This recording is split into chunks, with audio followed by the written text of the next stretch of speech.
yeah. Little record action going on. Well, you waited till we got to the meat of the topic, so I like how I think Pamela hit the wrong button. She gone. Yeah, it gives you the option to leave meeting, I guess. But I like that, man. I sat there and pondered on that, man, Tim. That part you just read. I put very, very simply explained, meditate on this, and so I did. I stopped and thought about that for a while, man, and it's like, we're being told that we're all one, and we, this unification, the unity, all that kind of stuff, but then also told that the individualism is part of the one. And so, like, my thinking was like, and I think I talked about this with Tim and John, maybe, I can't remember, but like you have all these different, so let's use the Bible, for instance. It talks about, we're all made in the image of God, the image and likeness of God, right? And if you refer to God as this omnipresent, all knowing, all seeing, everything at all times, at the beginning and the end, blah blah blah, you know, you would think that it would take multiple individuals to make up the whole God, right? So, like, you need a guy that acts like this, and a gal that acts like this, and this person that has this individualism, and this person, and this person, and as a whole, as a entirety of people, we all make up the one thing, the one creator, or whatever. All of our different individualities and all of our different flavors and all this stuff make up the one. It talks about the body, the body and the church. The church is the body, blah blah blah. I'm just using Christian references. That's where my mind went with it. Well, if I you don't know if that makes any sense, but yeah. So if you go down just a little bit further, there was actually a biblical reference in this book. It says, in a similar way, we, in quotations, live and move and have our being within this universal self. And so, like, I was like, that sounds really familiar, right? So I looked it up, and I'm going to read you the Bible verse right here, okay? So you can kind of think about this in the same terms as what we're speaking of. It's verse Acts 17:28 is what it is. For in him we live and move and have our being, as certain also of your own poets have said, for we are also his offspring. That's the verse that came from. So when they're saying him or talking about God or whatever, they talking about the earth, the oneness, the one being, Abraham, absolute, yeah. No, and that's what it is, right? I mean, if you get past the storytelling, right, it's right there. And if we were trained priests back in the day, like, we would have understood what that meant. And we would be beyond the storytelling, and that's why they had priests, because they could interpret these things, and that's why it was a position of esteem, because they can get to this through this symbolism, right? And they can understand it. None of us went to seminary, as far as I know, and certainly aren't theologians. But like, that's the coded symbolism that's all throughout the Bible. I mean, it's all throughout there. And you can pick it from here. And you can pick from a lot of different traditions. All this duality stuff, this is all Taoism. Like, that's the Taiji that they talk about, right? The yin yang symbol. The one being has two aspects, positive and negative. The positive is spirit or consciousness. The negative is substance. That's yin yang. That's the supreme ultimate that we're talking about. And you can talk about it in Christian language if you want, or I can talk about it in Taoism if you want. And I'm sure Pam can talk about it in 2 or 3 different traditions. But that's the thing. This is the common thread, and Tim read exactly the words that we're talking about from the Bible. I also see a lot of this stuff in the Kabbalion too, and I read that, the Hermetic stuff. It's just like that's what it is. There's like 7 chapters, and it's all this stuff. You do this, and once you get it conceptually, you just see like, oh, everyone is just trying to explain the same thing in a different way. Like, everyone's struggling. It's like, oh, I'm going to use this metaphor and it's going to get through to people, or I'm going to give them this system to where they'll be enlightened by stages to get there. but it's like they're all trying to get you to get to the same place, and they all think they have it figured out. But we all need it a little bit different to be able to figure this out. I mean, this is a huge thought, and we kind of throw it around. It's like, oh, we're all one, blah blah blah. It's like, this is a really, really big idea that's really counterintuitive, and we're talking about it pretty plainly, and we're reading a book that makes it pretty plain. But man, this is a hard concept. This is like serious abstractions. You have like by abstraction, right? This is like infinity or zero or something that's real. It's undeniable, but it has properties that nobody can fully understand. It's beyond human comprehension, and it's just this little idea that we're tossing around here. But once you actually start understanding, like oh no, this has greater implications. Once you can leave your own perspective, right? When you start thinking of the whole body, when they're talking about, this can be exemplified by the relation between one's body and the cells that compose it, right? And you stop being the cell and you start thinking in terms of being the body, right? Of which we all are, right? We're all an aspect of this. And you start identifying with the greater body, so many things just become much more apparent and clear, because you have the appropriate perspective, right? You have the right lens that you're looking through to be able to see these big concepts. So yeah, that first one, man, that's a big deal. I'm trying to conceive of, I don't know. The struggle is, do you see yourself as being larger as a result of this and being like, hey, I'm part of the absolute, I'm not really an individual, or do you say, oh, well, I'm not really an individual, I'm diminished because I'm just part of something larger? It can be really challenging. So yeah, I found myself kind of struggling with that concept, when I was thinking about it and kind of meditating on it. I think that's I agree with you, John. That's not something that should be tossed around lightly. I don't want to go bashing things too much, but isn't it strange how we got so far off, when making the stories and the parables and the analogies concrete facts? I think that's where we went wrong, right? All the world's religions, making these things into what they weren't meant to be, and why was that? I know that's kind of off topic, but well, when we started thinking all the ancient people were stupid, that was around where I think we got lost track. We were like, oh, well, geez, these guys thought the world was flat. They didn't know shit. They never used a television. What could these people know? There's just such a hubris, because you look in the books and you read it and you actually dive into it. It's right there. It's right there. You can read it, but we think because we're modern and because they're ancient that we're just so fucking smart. And it's just not true. And people don't want to admit that either.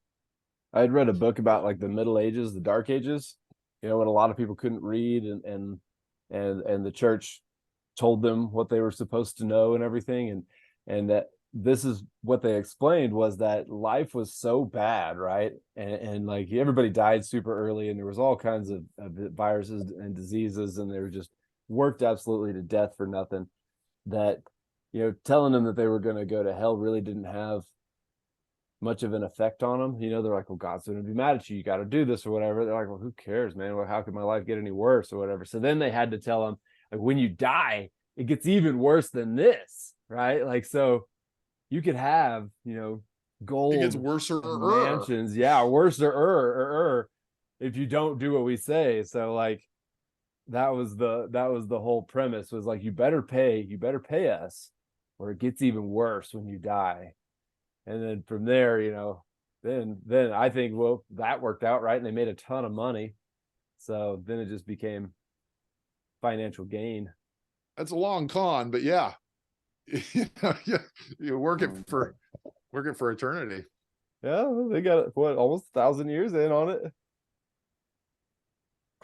Well, it really is kind of a shell game. And even at the Theosophic Society, you go there and in the beautiful library with the fireplace and the easy chairs, and there's a picture of the Virgin Mary with child over the fireplace. Beautiful picture. And I understand the symbolism. I know what they're saying with this picture. I know what that really represents, and I'll bet 99% of the people who walk in there don't understand it all. Explain it to us, John. And they think, and they think that's like, oh, it's a welcoming Christian community. They, you know, they've got baby Jesus, they've got the Mary, you know, but it's the symbolism. How do you know it was Mary, John? In the picture? Mhm. I think it was the symbolic Mary in the picture. I think that's what it was. But this was the birth of the universe through the second and third logos in this picture that I was seeing. And again, if I was a local Illinois regular just popping in, I would have been like, it's the baby Jesus. I wouldn't have been like, oh, that's the third logos. That's the manifest universe that we're looking at in symbolic form. Oh, I want to actually bring something up right there, because that's a Yeah. good point. The third logos being the baby. So Father, Son, Holy Ghost. How would you say that? Name the three logos. Well, the primary logos. The first logos can't be the Father, because that would mean it's not something else, right? Mhm. Because it's power Brahm. It can't have a limitation. And to give it anything would say it's not something that's not that. So power Brahm is just power Brahm. It just emanates and does its thing. And then Mary is the second logos. Right. This is the thing. This is the Immaculate Conception, right? There's Mary, but there's no Father, because the Father is Parabrahm, right? The Father, and it can't be the Father because Parabrahm just emanates. Guys, I know this is some deep theosophy here. But I'm debating that, John. Mary, the female is not the second logos, according to me. Okay. The male is the second logos, because Parabrahm does not have anything to do with the feminine or masculine. And when you actually, when you say male or female, it's a problem with the English language that But this is why it's an Immaculate Conception. Thing. Say it again. This is why it's an Immaculate Conception, because it comes from Parabrahm, but Parabrahm's not the Father, because Parabrahm can't be the Father, because that would place limitations. Okay, so the third logos is the baby. That's the baby. Is that what you're saying? Yes. I'm disagreeing with you, but that's okay. It's okay. I mean, you could be right and I could be right. I'm not sure. I'm pretty sure about my position for me, but you know, there might be somebody else's definition. I just think in the symbolism, the first logos is Parabrahm, and the second logos is Mary, because Mary is the Virgin of Immaculate Conception, and so she made the third logos happen, but what sex is the baby? Well, again, these are all symbolic. The baby is Jesus in this particular symbolism, and that's how it came. And then Jesus, the bringer of the light, right, brings on the septenary principle in the manifest universe. But only once you have the three logos, we're able to have differentiation in the manifest universe. And that's why Jesus is so important symbolically, because he's symbolic of the third logos, which is how this all came to be. Okay, take it out of Christian iconography and put it into Buddhism. What would the three logi be in Buddhism? So, I'd be better in Taoism if you don't mind. Okay. So, you know, the Taijutsu, right? The supreme ultimate, which is the yin yang symbol together, right? It's them in balance. That would be Parabrahm, them together. And then presentation, I feel like they're pulling it up. And then the first logos would be one without the other, right? So say it's gray initially, and then you have, all right, I don't think I'm going to be able to just riff on translating between them. I do have a slide, Pamela, and I can email that to you. It's okay. It's okay. I will email you my slide, sure, which I lay this out much better than I can off the top of my head. So, but I'm going to say what my logi are. Okay. That you're fine with Parabrahm at the top, and I'm saying male. Kabbalistically, male is the second logos, and female is the third logos. And the third logos does manifest for the idea of the septenary. Because without the female logos, you don't have the septenary, you can't create it. And so that's my definition of the logi, the top three. Yeah, if I've done a second screen up right now. Anyhow, we get back to the book. I'm pretty sure we were doing the logi in the book. When we get to the proem, it'll be time for all of this. Page 52, because I think it applies to what we're talking about. Middle of the first paragraph says, really, the SD is not really to teach us a metaphysical philosophy, but rather to help us awaken our spiritual perception. I also had that underlined. Mm-hmm. Yeah, I did too. I mean, I completely agree, right? Because it's not necessarily what it's teaching, but it's what can be inferred from what it's teaching, right? Mm-hmm. Well, both. And I also underlined the last lines, the last sentence of that stanza before it gets to 2, where it says, "But once we have attained some level of conceptual clarity, we must engage in re-examining the topic, this time from the viewpoint of the ultimate reality, which is the one being." Right? And that's kind of all falls in, I mean, it's part of the same paragraph, basically, right? Mm-hmm. Yeah, I like that idea of re-examining. It almost suggests that we weren't doing it the right way the first time, you know? Like, you're probably most likely not looking at this the right way, so take another look at it now that you've read what you've read and learned what you've learned. Isn't it funny how we all four had that one part underlined, right? Yeah, that's good. Yeah. To help us awaken our spiritual perception. I too had that underlined. Yeah. It seems like that's been a common theme. And what that says to me is that people are actually paying attention and you know, because when you're reading this stuff, you know, that there are, I think that it's perceived differently by each person, but there are parts of this that just kind of jump off the page. You know, they just jump off the page, they grab you, they suck you in, you know. Well, you know, that I like this paragraph, second. I'll say that paragraph kind of goes Go back ahead, to Tim. page 51, the middle paragraph, where it's talking about like the macro and the micro, you know, I mean, where's something to read?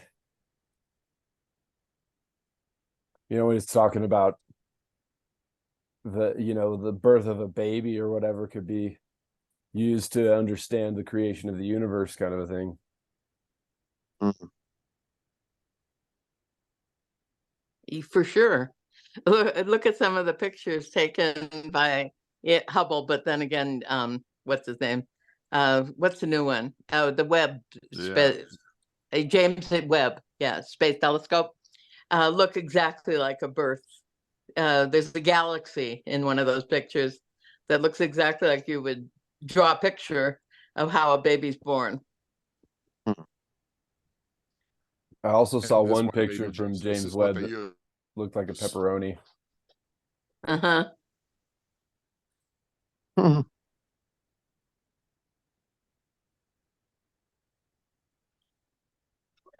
I'm going to skip ahead a little bit here. Page 53. Middle of the first paragraph, in quotes.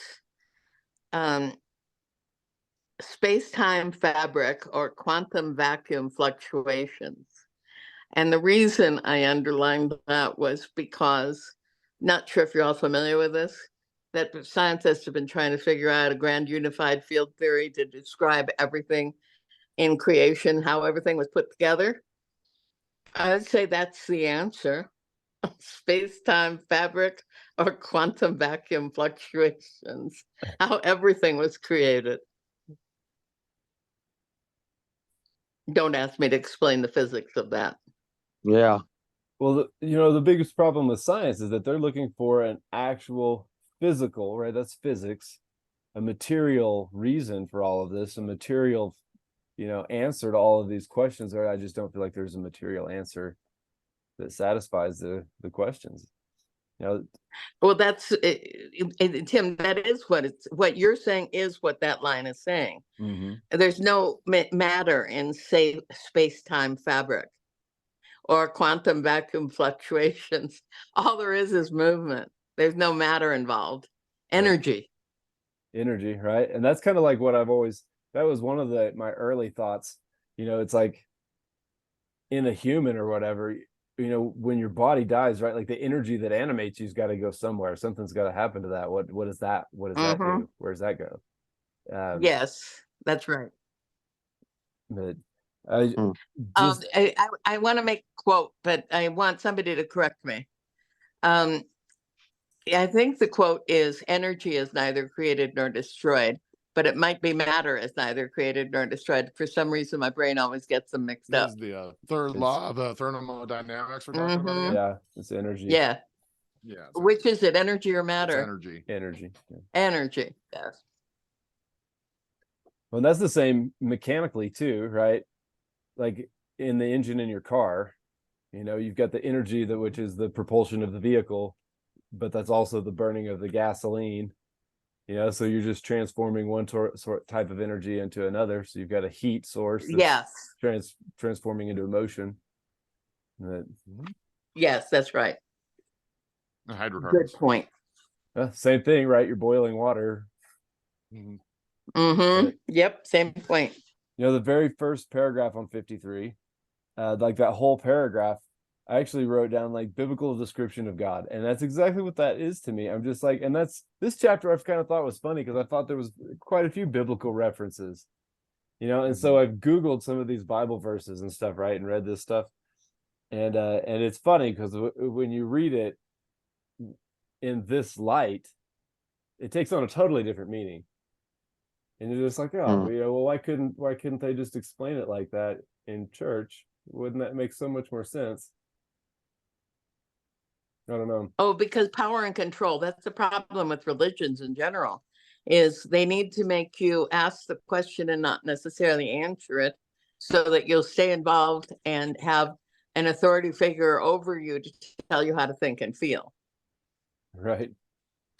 Which is why theosophy doesn't have a hierarchy in which you are told how to think or feel. And that's also why no proselytization. It's no problem. We can't even share our Zoom link properly. So oh gosh, don't worry about it. You know, we get them interested in it. You got to make them work for it. That's right. Yeah, that's right. This is talking about what John was talking about earlier on 53. It's that man as a whole contains every element that is found in the universe, and there is nothing in the macrocosm, and this is Tim's talking about that is not in the microcosm. So every molecule is in its turn the mirror of its universe, man. I put that in boxes, that little phrase. Yeah, before I even discovered theosophy, there's a TED talk that has an astrophysicist, and he explains how within our heart, each of us has a supernova, in that the hemoglobin that makes our blood work properly, you can't get the kind of iron that you need for hemoglobin from anywhere but a supernova. That's the only place it comes from in the universe. And so in order for us to function, like a supernova had to take place in the ancient times for us to even exist. And this is just all science. I can send you guys a link to the TED talk. And for me, it was like, that's this, right? If you can connect us to a supernova, then we're connected to everything in my mind. Well, the other part of that same idea is we are star beings, because there is nothing in existence that hasn't been always in existence, and nothing on this planet that exists that didn't come from stars. Yep, it's a closed system. It's just a very big one. And so then that your supernova, right? Well, that's equal to the Big Bang, which is equal to, you know, God spoke and it existed, and then equal to Brahman's Om and all of it, right? But no, supernovas are happening with a certain amount of frequency, so that would be separate from the Big Bang, maybe.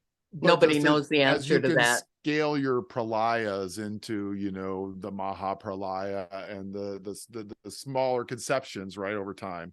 I think this is scalable down too, like Tim's saying, where it's like, oh, you scale it down to where that supernova, well, like maybe we're our own little tiny supernovas, like scaled down versions of that thing. And that's the thing that first fired up for us when we took our first breath, right? That hemoglobin, you know, metabolized, and you know, we took our first breath, and away goes our own personal galaxy, you know, brought to life.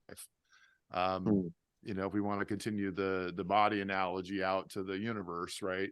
And again, this is not literal stuff. This is all analogy. A line about that in here. The very A lot last of analogy. Yeah, the very last paragraph on this same page, very last sentence I'd underlined. The fact that it is within human beings that heaven and earth kiss places us in a very in a special position, one which is a turning point in evolutionary development. You know, like we were saying, that supernovas would create created hemoglobin or whatever. Right? Was that kind of where heaven and earth kiss? You know, where the material world and then and like your spiritual world meet. Well, that's the thing. It's like, you know, you look at these other beings, the Dhyani Chohans or, you know, whomever, you know, and they're ethereal beings, and I don't know, maybe they're cooler than us or something. I don't know, but they're different than us, and we might seem lower to them because we are more physical and we are closer to rocks than they are.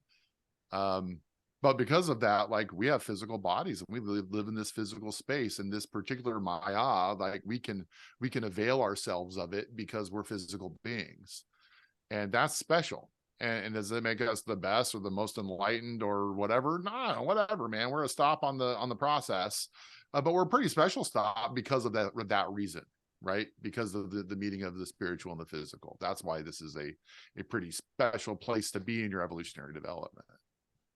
You're talking about the Dhyani Kohans, right? And I just wanted to say this and you guys can do what you will with this, but I actually looked up the Sanskrit definition of these words, right? Like, I know Blavatsky's definition, like what she means when she uses that, but Dhyani is actually the Sanskrit word for contemplation and reflection, and Kohans is a family name that's been kind of changed, you know what I mean? There's some surnames or whatever that have gone on throughout the years, but that was the original family name, and it was a dynastic ruling class. But they don't have any history of the origins of this ruling class, but they know, like, from records, that the kind of the end of their dynasty was like 1000 BC. And they were way before that too. But there's a lot of mythology around the origins of them, and it was said that they were born out of a sacrificial fire with 4 arms, and that's how the family started. The first family members of that dynastic generation were born out of a sacrificial fire. Anyways, I thought that was interesting. So there's a theosophical glossary that would be fabulous for anybody to have that's really interested in the study. There's also, if you own a secret doctrine, there's an index glossary in the back that'll give you the answer to all the, especially to this thing, Dian Kohan, or however you pronounce that. I looked it up also in the SD, and it's very complex to try to interpret exactly the thing. I think John said before that the ethereal beings that have gone before is basically true. I do my best.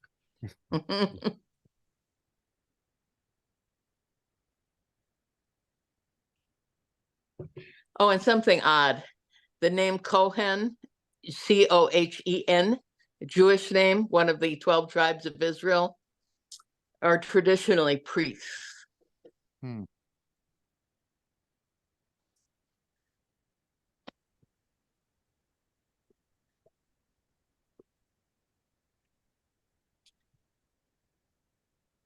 Yeah.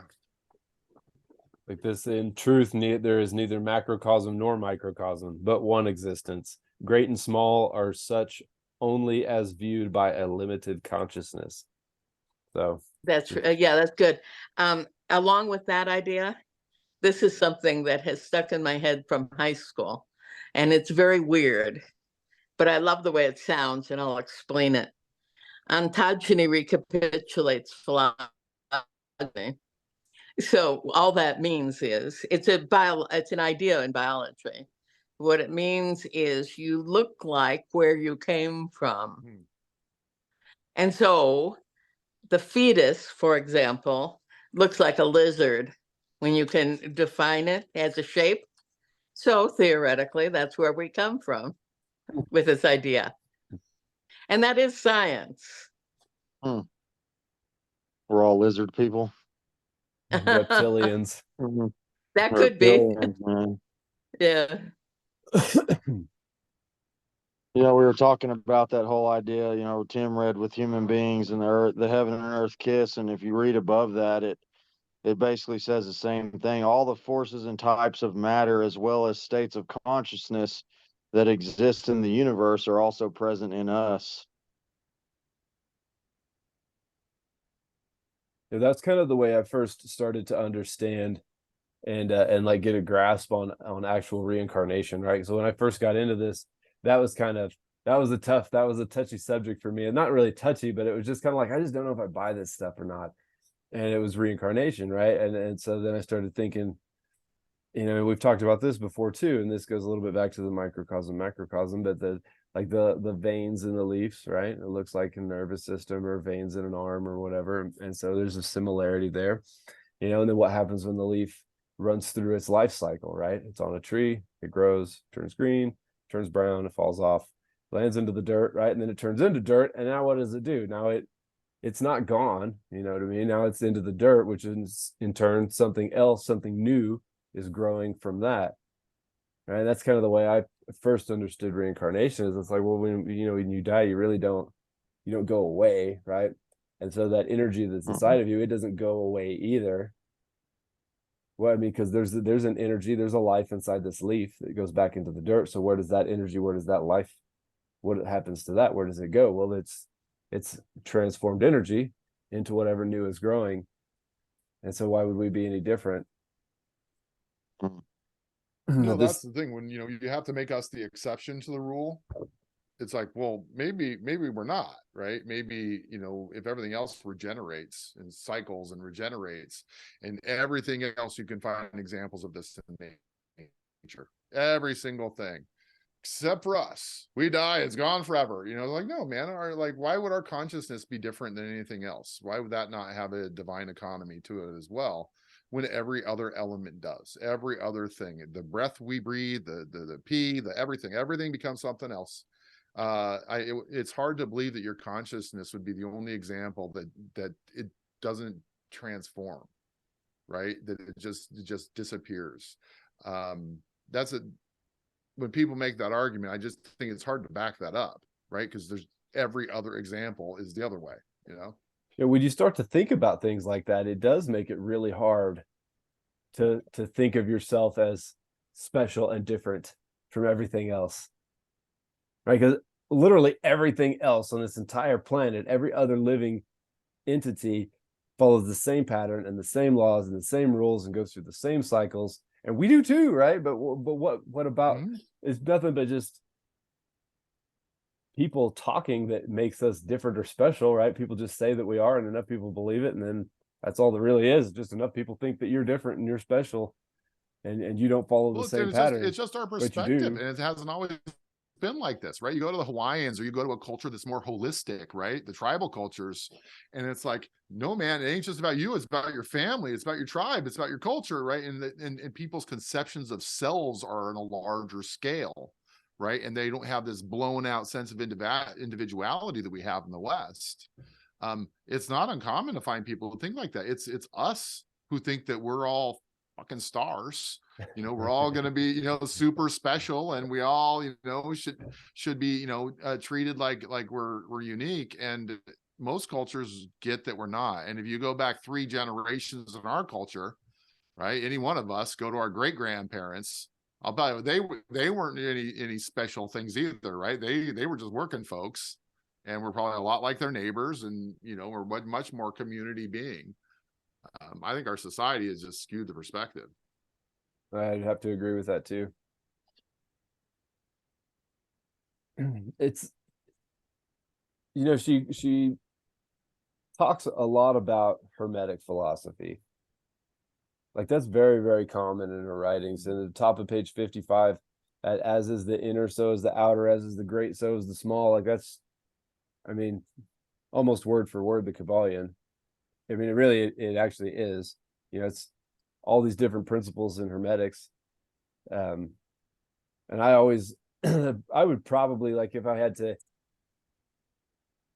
align myself with a title or whatever, it would probably be like Hermetics is what I really got me going or whatever. And that's kind of what makes the most sense to me. And that's how I really understood a lot of this stuff. So that's, I don't know, probably a lot more of my foundation of like these occultic philosophies, and I just see it everywhere, and it's true, it's right. I mean, even that whole paragraph, that little paragraph right there. But then I like the way she does it, and then she flips it, right? Nothing is inner, nothing is outer, nothing is great, nothing is small. And it's I don't know, and stuff like that's what I really like to sit there and think on and ponder on. If it's all the same, but if it's nothing is different, and that's all she's saying, it could be made so simple. Below that right there, the idea is sometimes called the laws of correspondence, and the laws of correspondence is a chapter in the Kabbalion. Like that's the title of the chapter. It just kind of deep delves and explains that Tim, phrase. What was the book you were referring to? Say the name again. The Kabbalion. The Kabbalion? Yeah, Kybalion. Ah. Written by someone? By the three initiates is what it says. Ah. Is it Theosophic? It's Hermetic. But I'm telling you, like, it's Hermetic. But when you read this stuff, and you read a lot of what Blavatsky wrote, like, it's in that book. When you say Hermetic, what do you mean by the word? Like the philosophies and the teachings of Hermes Trismegistus. Ah, well, the word norm, I mean, in common usage means hidden. Mm-hmm. So I don't know. I mean, I know who Hermes Trismegistus was, more or less. Don't know him philosophically.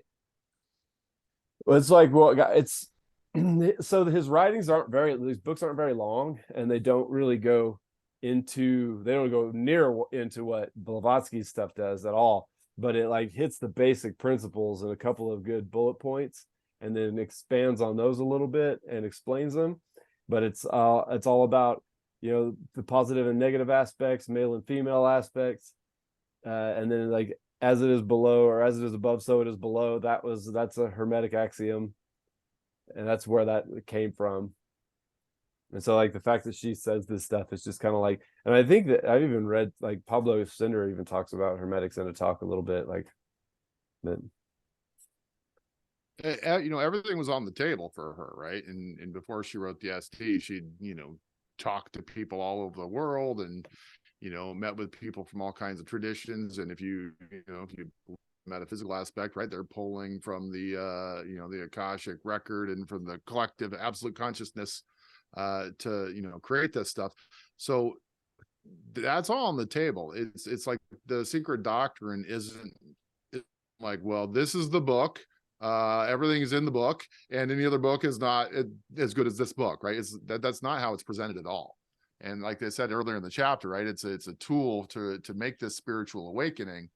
But she's pulling material from other tools that were used to make a spiritual awakening, and there's a ton of Kabbalah in there. I'm not surprised there's a ton of Hermetic philosophy in there. Because there's a lot of Christian Gnosticism in there. There's a lot of Egyptian stuff in there that I've had to read up on. If we were to set out to make a book that, hey, if you read this book, it's going to help you gain the third initiation or whatever, that's what we would do, right? We would pull from various sources throughout time and be like, hey, this is what these guys say. See, it's here and it's here and it's here and it's here and it's here, right? And we put together in such a way to where we try to unlock these things, in a kind of an order so that people could put it together. It makes perfect sense, but the secret doctrine is not the Bible. It's not saying this is the word of God. It's saying, hey, here's a tool for you to figure this out. Right. And so there, I don't know that there is a reference sheet for the secret doctrine where you could say, oh, this came from here, but it would be very long of the number of external sources that are cited directly in here. So. Yeah, I was watching Pablo Sender's one of his presentations, and he was talking about he went into great detail about Blavatsky and like kind of where she came from, kind of the history of the woman, and kind of talking about what you just said. She traveled all over the place for a long time, for a long time before she got started on any of this. Like almost as if she was called to do this, and it makes perfect sense. Why would you, say travel to one place and study one religion or teaching or customs and then go about trying to talk about the stuff she's talking about? You couldn't. You couldn't. You would have to pull your wisdom and your teaching knowledge and stuff from multiple different things. Yeah, it's tough because we don't get to go and get fancy clothes to wear or medals or pins or right, all these churches and groups have all their initiations where everybody gets their sash or their whatever, and we don't get that because we're not dogmatic, because we're open to everything and we're looking for the answer without limits. And so you don't get to say, well, I'm an expert, because you can't be an expert on everything. That's why I don't say I'm a Theosophist, Pamela. Okay. Along the lines of we are all one, on the same page that you guys were on, there's in the middle of the first paragraph, or the bottom of the first paragraph, it says the SC proposes what we could call a fractal model of the universe, where each part reflects the whole. I think that's beautiful. I think fractals are incredible, just the study of fractals and how they work. Then the bottom of the next paragraph says, the Delphic maxim, know thyself and thou shalt know the mysteries of the gods and of the universe. I think it's fabulous. And going back to what John was saying, it's a way to get to the truth, not the truth itself. A study getting to the truth. Yeah, because nobody can give you the truth, right? Like that has to be something you discover on your own. So they just create ways. I underline that too, that know thyself. And I really like that. Like, know thyself, and thou shalt know the mysteries of the gods and of the universe. Like, just think how deep that one sentence really is, and like how many different ways that could be taken. And if you want to really start to consider, the mysteries of all of the gods that have ever been, worshipped or written about throughout human history, and of the entire universe, like how deep is that really? Like, good gosh, where could you take it, man? You could take it anywhere. It's you see these guys who are the the exemplars of this kind of thinking, and there's these little monks that go and take vows of silence and lock themselves up for years and do without all of these things. And it's like, well, those aren't the guys who are filling their heads full of stuff. They're emptying their heads full of stuff, and and they're able to attain this wisdom and this ability to interact in the world in this different way. And it's like, yeah, they looked inside for that, and that's where the answer is. And so you want to know the universe, you want to be at peace. It's like, well, no, man, you got to go in for that, not out. And we want to use the James Webb Space Telescope and figure it all out, because if we can see big enough and far enough and long enough, we'll get all of our answers. But it would be just super fitting, and it makes sense to me that we're just looking the opposite direction of where we should be looking. Well, you think if you And, just and by as far as the reason. physics and stuff go, yeah, go ahead. I was gonna say, the further out you look and the bigger of a view you find, you'd think that would just create more confusion and more questions. It is. Well,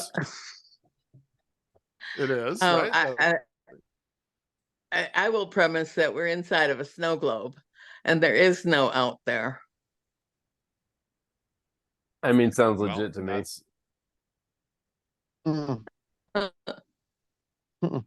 yeah, I tried looking at the science and the quantum physics and the Schrodinger's cat and all this stuff and dark matter and dark energy and what it's like. And you talk to the leading people in this and they're like, yeah, I'm not going to be able to explain it. Like sometimes shit is just way too complicated. It's way you can't kitchen table analogy it. It's just way too complicated. And anything that we could understand as lay people, it would just be so dumbed down it wouldn't be true anymore. And how do you put a lifetime of study in a 10-minute YouTube video? Yeah, right. And so I just stopped. I was just like, you know what? I'm not going to become a freaking physicist. I'm not going to get to the point I need to be smart enough to understand where the science is. But the more I see, I dive into this where I don't need to have that background, but it's telling me a lot of the same things, the occult science that modern science is. And, and in a way that we can actually apply it in our lives, even if I understood this from a scientific article that had been peer reviewed, like, okay, if I really understand these concepts that way, would I be able to apply it to my life? Would I be able to actually integrate it? And I don't think I would. And I think that's the magic of writing it in this way is like, yeah, okay, you can find examples of these concepts everywhere else, but can you get it in a way that you're going to actually be able to understand it and integrate it into your way of being and change your worldview? And I don't know. All the physics videos I watched never really did that. They were interesting, but they didn't really fundamentally change my worldview. Then if energy is neither created nor destroyed, Einstein and Newton and a whole bunch of other people are part of us. So the knowledge that they all had, we have because it's all one. Yeah. Well, the idea that like your knowledge or my knowledge is encapsulated in this brain pan, right? And it only comes out if I open my mouth, right? That's just not true. That's just not how it works. And that's not how absolute consciousness works. And if you can get out of that, like I'm a separate entity thing and being like, no, my consciousness is everyone's consciousness doesn't reside just within us. Well, yeah, it's all out there.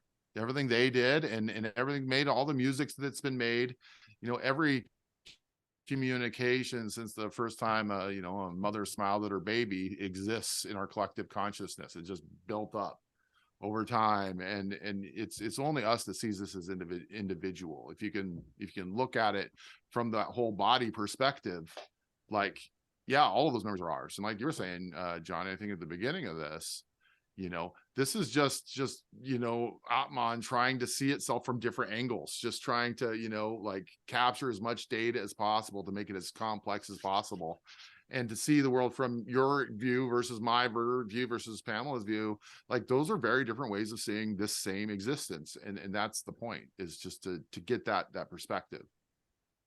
That, in my view, that's the fractal.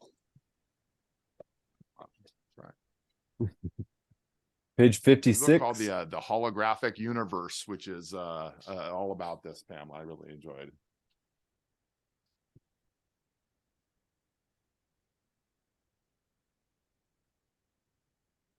Page 56, there's a paragraph. The law in nature is uniform in the conception, formation, birth, progress, and development of the child differs from those of the globe only in magnitude. The globe has two periods of teething and capitulature, hair growth. Its first rocks, which it also sheds to make room for new, and its ferns and mosses before it gets forests. So if you think about that, let's just keep going with that, right? And that's kind of what I did, what I wrote in here. Like, so if the mountains crumble and the forests die, is that when the planet's nearing death? You know, like if a man loses his teeth and loses his hair, he's getting older, he's getting closer to the end. Are those signs that the planet's dying? Is it just on a more magnitude of a scale, so we don't see it? You know, we get right. 100 years at the if most. if you fly in an airplane and look at the settlements around and just say it doesn't look like a virus. I mean, it does. It's just the way it spreads and the tendrils and the way it follows the water and you know, like following blood streams and things like that. It, you know, if you think about Gaia and you think about the earth as a holistic creature, yeah. Like, what do you think? What do you think? We started pumping all the toxins that were stored up in our body out and onto our skin, and you know, and what if we, you know, we're in consuming plastics and you know things that our body can't process and all that. If you environmentalism, if you can think about that, it's like, okay, how about if you see the earth as you? This is not environmentalism. This is just your health. How healthy do you think your body is with the way the earth is right now? Right? I mean, if we're actively destroying our lungs, logging the Amazon, like it's like smoking, right? Where you're actively killing, you know, parts of you that you need to breathe. You know, if you take the analogy, you can find an analogy for virtually everything in the human body and use the earth and you can correlate all this. And yeah, okay, it makes perfect sense. But people don't look for that perspective. They look from their selfish freaking perspective, and it's invisible. Yeah, the sentence right after that paragraph right there, the law of correspondence is an important guide in the study of the secret doctrine, as long as we do not project our own anthropomorphic ideas in an overly simplistic manner onto universal principles. So if you guys will bear with me for a second, this is the Kabbalion. Oh, there it is. And this is the law of correspondence. This principle embodies the truth that there is always a correspondence between the laws and phenomena of the various planes of being and life. The old Hermetic axiom ran in these words: as above, so below, as below, so above. And the grasping of this principle gives one the means of solving many a dark paradox and hidden secret of nature. There are planes beyond our knowing, but when we apply the principle of correspondence to them, we are able to understand much that would otherwise be unknowable to us. This principle is of universal application and manifestation on the various planes of the material, mental, and spiritual universe. It is a universal law. The ancient Hermeticists considered this principle as one of the most important mental instruments by which man was able to pry aside the obstacles which hid from view the unknown. Its use even tore aside the veil of Isis to the extent that a glimpse of the face of the goddess might be caught. Just as a knowledge of the principles of geometry enables man to measure distant suns and their movement while seated in his observatory, so a knowledge of the principle of correspondence enables man to reason intelligently from the known to the unknown. Studying the monad, he understands the archangel. That's the little brief that it gives, and you go into another chapter and it's 10 pages on it. That's just kind of like what I was saying. I mean, did you hear the theosophical words in there? Like a lot of them, Yep. Well, you really do you do come to expect it, right? When you recognize this law of correspondences or the law of periodicity, they call it in the secret doctrine a lot. Like I watch for it. It will happen.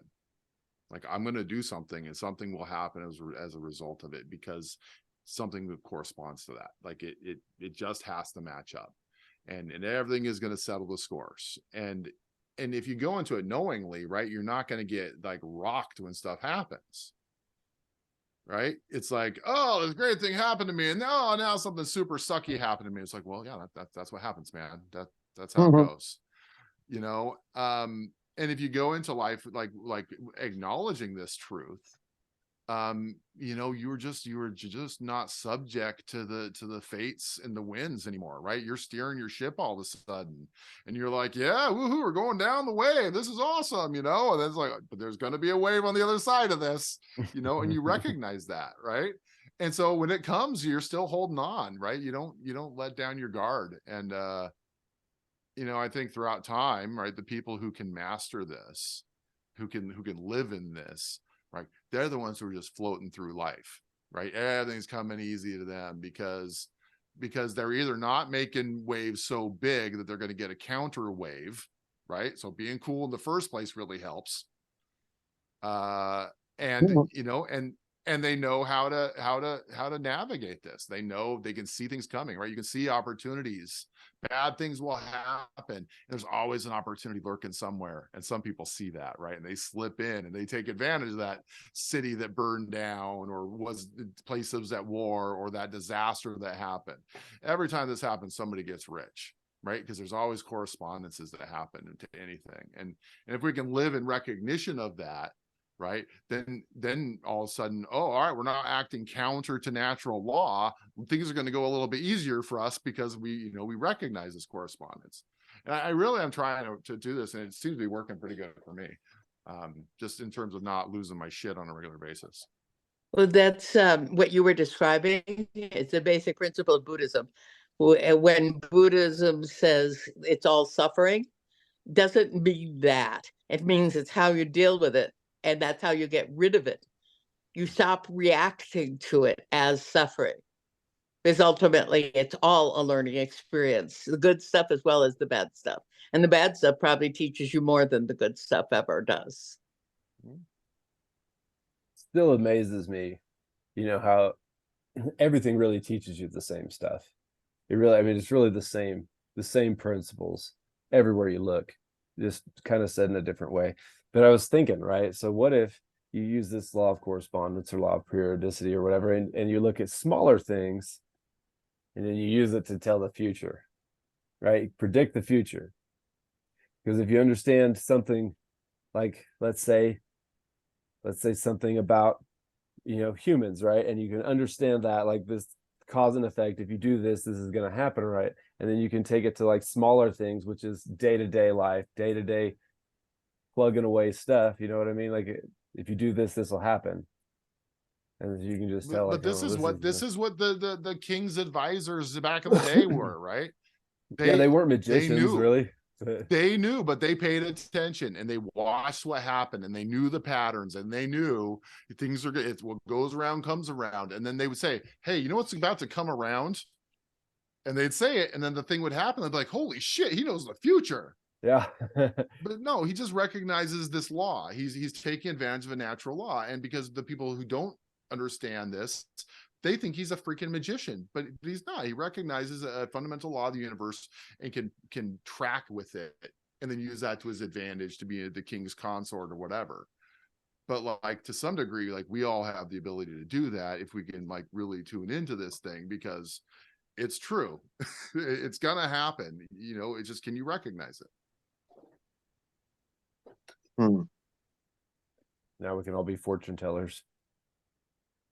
I thought about it, man. There was a ton of them at Olcott. They seem to be doing a bustling business.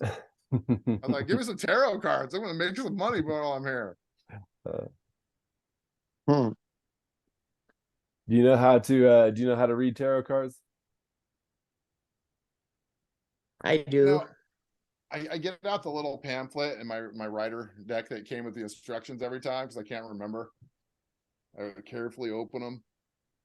I just do whatever the instructions say. Pamela, maybe we'll get but you. I gotta say, I've only done it for reading. me and a couple of friends, but every time I've done it, like, spot on. Like spot on, like a joke. How clearly it is me, or it was my friend, and you know, not all of them have been great, but they've all been spot on.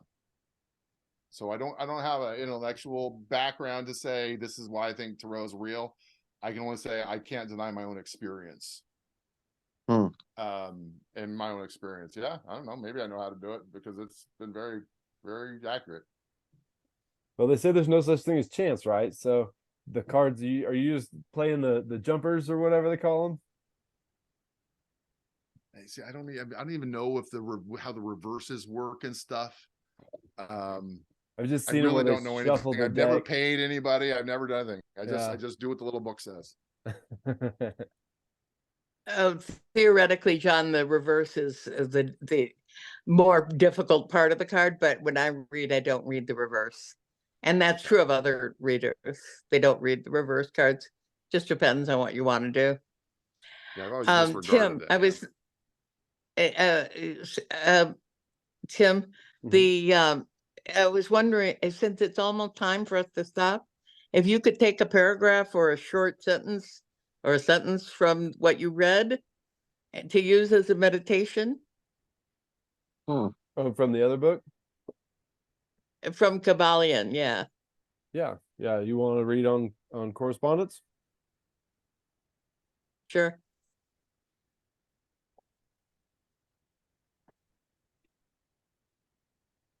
All right. Yeah. Are you guys ready to call it? I think we did basically make it through that chapter. Yeah. It was a short chapter. Yeah.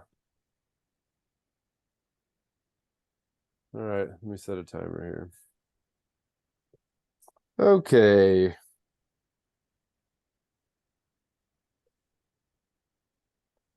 All right. This principle is of universal application and manifestation on the various planes of the material, mental, and spiritual universe. It is a universal law.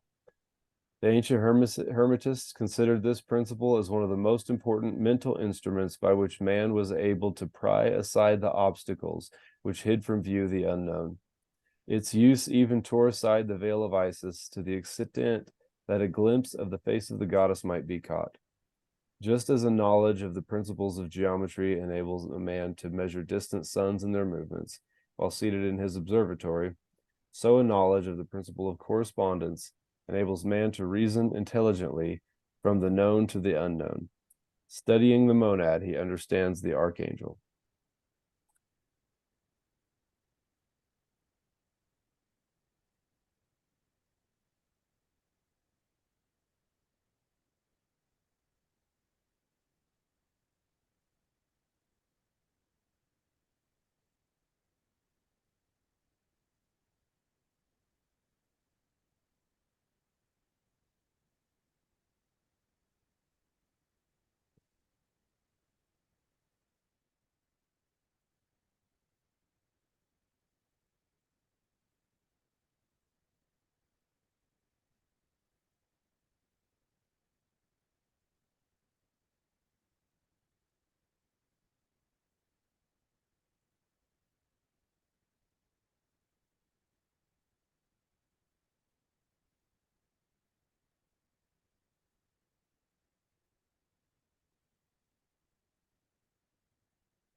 All right, that's been 2 minutes, guys.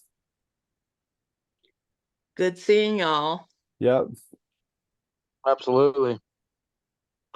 Until we meet again. So I will work on this. I will work on this Zoom stuff. It's getting frustrating. Okay, brother. So see you guys next week. Yep, next week it See you is. next week.